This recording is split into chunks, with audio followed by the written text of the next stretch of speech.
All right, you guys. This is my Max. Wow, who the fuck is Max? This is my wax melting canister, and I already have my wax in here. Okay, so we're going to go and hold on. I can't even turn around, so I'm just gonna keep it focused on the wax because I don't want y'all to see my house. Okay, I don't even want to see my house sometime. So. We're going to put it on. I got my water running because this is the pot that I'm going to use. You see it has water in there, and the level of the water is not even halfway, okay? Because you don't want it to overflow. So you want to place your pot, your melting pot, inside of the pot with the water, okay? And we're going to leave that on there for a while. And we want to get our wax up to 180 degrees, okay? So we want to get it to 180 degrees before, but I just poured I just put the wax, the melting wax canister, or whatever the fuck you want to call it, excuse me. Whatever you want to call it, we just put that on the stove, and we're going to let that get to 180 degrees. You see this right here, this marker over here on the right hand side is marking the because this thermostat came specifically for candle melting. Okay, so once the wax starts melting, we will check the temperature. Okay, but as you see now, the temperature is off the Richter. Okay, we have no temperature. Okay, did this come with it or did I buy this? I think I bought this myself. I don't think this came with it. Because I'm looking at the labels. It says beef and lamb and all this other stuff. So excuse me for making that little mistake. But like I said, we want the wax to get to 180 degrees. And as you can see, the wax is beginning to melt, but all this has to melt out, okay? All this has to melt. So we'll come back when it's completely melted and we will check the temperature. All right? All right. Okay. And these are my containers that I will be pouring my oil. Wow. I'm not making oil today. But these are the containers that I will be pouring the wax into. These are about, I have small hands. And don't pay no attention. My hands are dry because they are constantly in water. But I believe these jars are about 4 inches. And as you see, it already has the wick in there. I placed the wick in there myself. See this? Okay. I placed those in there like yesterday and let them sit and you know, cure and everything. So tonight we will be pouring the wax into the container. Okay. Not hard, but you know, it takes practice. It does. Okay. And I have 4 candles that, or 4 containers that I'm going to fill with wax. Okay.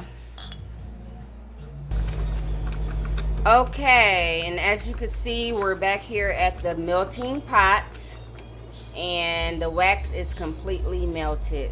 Okay.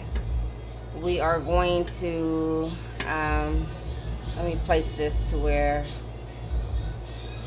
I can place my thermostat in, because we want the wax to be at least 180 degrees.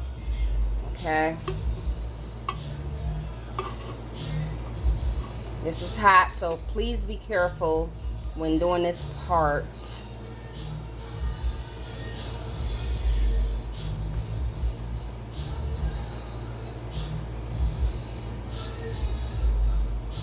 And we are at least 180 degrees, which is wonderful, magnificent. So what we're going to do is we're going to allow our wax to cool, because now we have to pour. So, woo, be careful, please. But we have to pour this into our container. So from 180 degrees, we want our wax to cool to anywhere between 120 to 140 degrees, okay? So we will check back when, and I did move the excuse my stove. I'll explain to this later. Like, if you guys know me, I have to do things at like spontaneously, because if I don't, it won't get done. So this is like how this is my stove. Okay, I just moved the damn wing sauce off. Okay, so we're going to allow this to cool down to 160 degrees, between 120 to 160 degrees. So if it goes past 160 degrees, we still have time to allow it to sit. See, and it's still very hot because we just removed it from the eye or the burner. Okay. And it still is, it's actually 180 degrees. So I'm going to give it probably about 2 minutes and come back and allow it to check it in, so that we can pour it. Okay. All right. Okay, and we are back. And we're going to place the thermostat in the wax again, the hot wax. So be mindful that wax is very, very hot. Okay. So anywhere between 120 and 140. This is perfect. Well, it's a little bit higher. Let's see.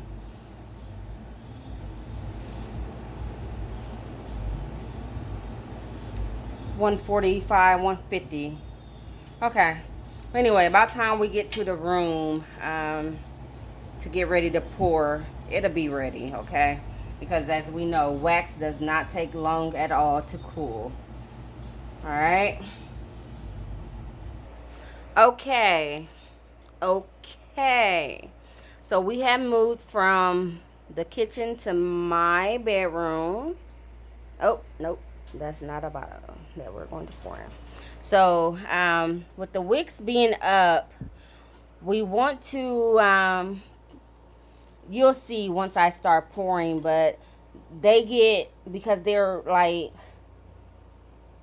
covered with wax themselves, we want to find a way to keep those in place, to hold them upright.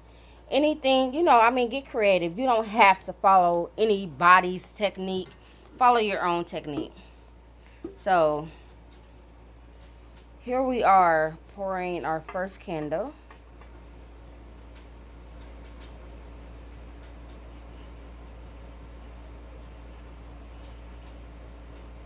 Okay.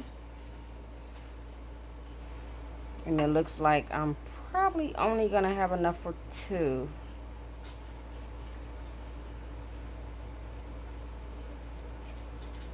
Yeah.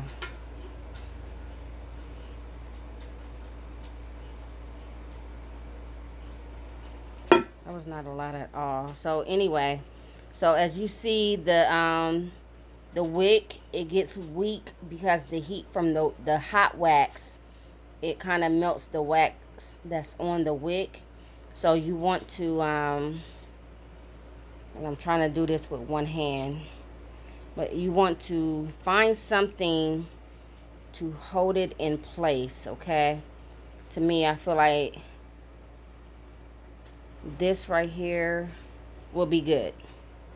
Okay, so once I find a set place, you want to find a set place for your candle. Okay, and you want to place the whatever you place there. Okay, we're going to place it there, and we're going to allow our candles to cure. Okay, perfect curing takes anywhere from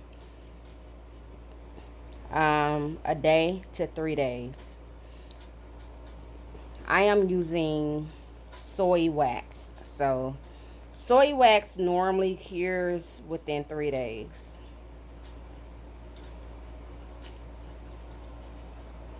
Okay, so this is how your candle should look after melting the wax. Excuse me, please. Anyway, after melting the wax and pouring it, and then my second half of the video will be, and these two didn't get anything. Okay, so I know they crying. I thought I had enough. So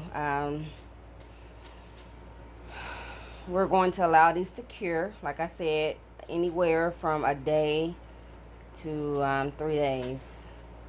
All right, this one right here is not as full as I would have liked it to be. Okay, so but this one here, this one is perfect. So it looks like I would have to pour more wax on top of this one and finish these two as well.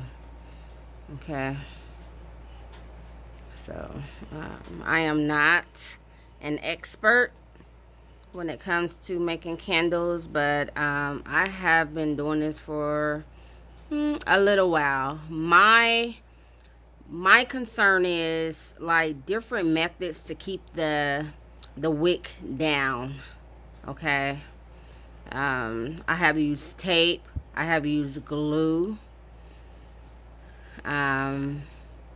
As you can see here, that mass right here is a mass of glue. Okay, so we'll see how this all works out. All right, so stay tuned for the second half of candle making. Okay.